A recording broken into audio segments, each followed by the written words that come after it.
Hello viewers, इस channel के नए वीडियोस के लिए सब्सक्राइब करें और बेल आइकन दबाएं।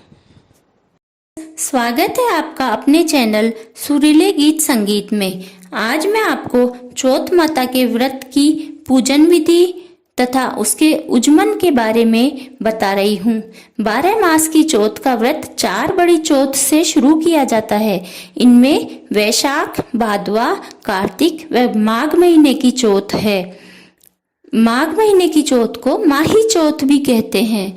कुछ लोग वैशाख महीने की चौथ की जगह चैत्र माह की चौथ, जिसे आस चौथ भी कहते हैं, उसको बड़ी मानते हैं। अधिकतर महिलाएं करवा चौथ से अपने व्रत शुरू करती है। चौथ माता का व्रत कृष्ण पक्ष की चौथ को किया जाता है। चौथ के एक दिन पहले महिलाएं हाथों में मेहंदी लगाती है तथा चौथ माता के व्रत के दिन सिर सहित स्नान करती है तथा पूरा श्रृंगार करती है। गोटा लगी साड़ी या सूट पहनती हैं। अधिकतर महिलाएं पूजा के समय सिर पर ओढ़ना भी ओढ़ती है। चौथ माता की कहानियों में 4 बड़ी चौथ की अलग अलग कहानियां हैं। जो महिलाएं 12 महीने की चौथ की कहानी सुनती है वह इस प्रकार सुनती है, जैसे वैशाख की चौथ की कहानी जेठ, आषाढ़ व सावन महीने की चौथ में भी सुनती है तथा भादवा महीने की चौथ की कहानी आसोज महीने की चौथ को भी सुनती है। कार्तिक महीने की करवा चौथ की कहानी मंगसिर व पौष माह में सुनती है तथा माही चौथ की कहानी फागुन और चैत्र महीने की चौथ के व्रत में सुनती हैं।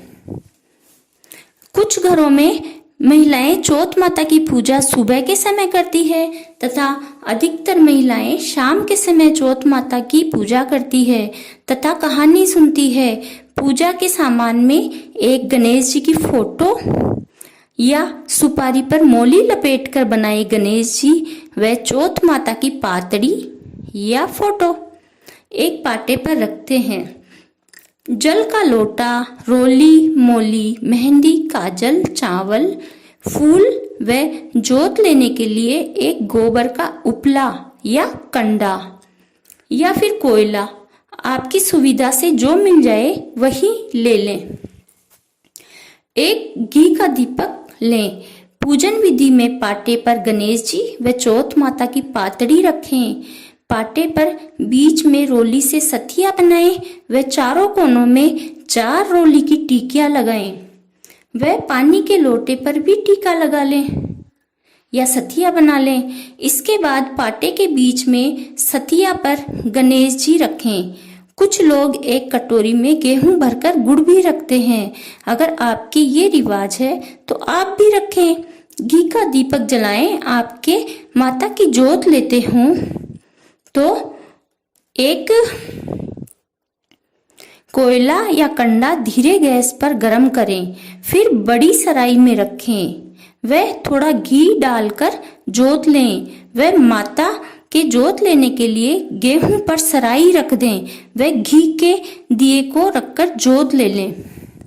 फिर माता के भोग लगाएं। भोग पक जाए तो हाथ में थोड़ा सा पानी लेकर पानी पिला। फिर गणेश जी व चौथ माता के भी टीका लगाकर चावल लगा दें तथा भोग लगा दें। इसके बाद अपने रिवाज के अनुसार 13 टीके रोली, मेहंदी व काजल की पाटे पर लगा दें। कई महिलाएं 5-5 टीके रोली, मेहंदी व काजल के पाटे पर लगाती हैं। मैं आपको इन टीकों के बारे में भी बता दूं। 12 महीने की चौथ करने वाली स्त्रियां 13 टीके लगाती हैं तथा 4 बड़ी चौथ करने वाली स्त्रियां 5 टीके लगाती है। इनमें एक एक टीका अधिक मास का भी लगाया जाता है। फिर इसके बाद अपने खुद के आप टीका लगा लें और पति के स्वस्थ जीवन और लंबी आयु की प्रार्थना करें तथा सुख समृद्धि की प्रार्थना करें। फिर 4 गेहूं के दाने लेकर चौथ माता की कहानी सुन लें। इसके बाद एक गणेश जी की कहानी भी सुन लें। फिर उन 4 गेहूं के दाने को एक कागज की पुड़िया में रख लें। जब चांद उग जाए तो एक पूजा वाले लोटे में कोई चांदी की चीज डालकर या कौड़ी डालकर पहले चांद को प्रणाम करें, फिर रोली से छींटे दें, चावल अर्पित करें व भोग लगाएं तथा उन 4 गेहूं के दानों को हाथ में लेकर लोटे से अर्घ देते हुए बोलें, सोने का सेहरा, मोतियों का थाल, चांद बाबा के अर्घ देता, जीवो मेरे भरतार। इस प्रकार आप 3 बार बोलें, फिर पूरी परिक्रमा करें तथा वहीं बैठकर एक सुहागिन दूसरी सुहागिन स्त्री का व्रत खुलवाती है। पहली स्त्री दूसरी के हाथ में चल्लू भरवाती है और बोलती है इष्ट खुल्यो, तो दूसरी बोलती है खुल्यो। फिर पहली बोलती है कौन खोला, तो फिर बोलती है चौथ विंदायक। ऐसे 2 बार करके चल्लू का पानी नीचे छोड़ती है और तीसरी बार में वो पानी खुद पी जाती है। इस प्रकार दोनों एक दूसरे का व्रत खुलवा देती हैं। लेकिन अगर आप अकेली हैं तो आप खुद अकेले भी यह बोलते हुए व्रत खोल लें।